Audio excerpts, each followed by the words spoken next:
Behind me is the Riding Times Z8 electric bicycle, which I have ridden now for almost 100 miles. So let me share with you my thoughts. First of all, this thing is so fun to ride, both on and off-road, because of these nice, big, beefy tires, both front and rear, as well as front and rear suspension, which I just think gives the bike a very cool look as well. The other thing that I really like about this bike and what really drew me to this model is this twist throttle. So I come from riding motorcycles, and having that familiarity is just so fun to get on this thing and rip around with this throttle here. This bike does have 3 modes. We've got a pedal assist mode, which is pretty common across most e-bikes, which just assists those pedals. So if you're coming to a hill or a grade, it'll just help you up there. And there's 5 different levels that you can choose from there, 1 being the smallest and 5 being the most amount of assist.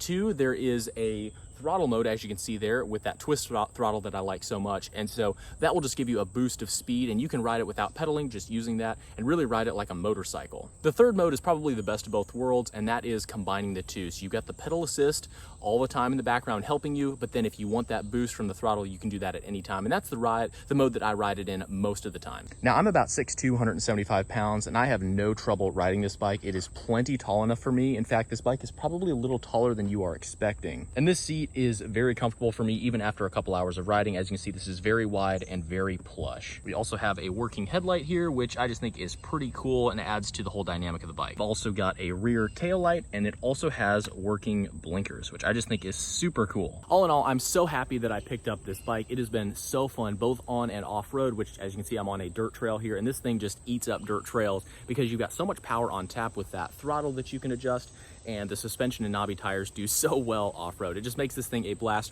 really, no matter where you are. Those are my thoughts on this bike. I hope this was helpful to you. Thanks so much for watching, and enjoy the rest of your day.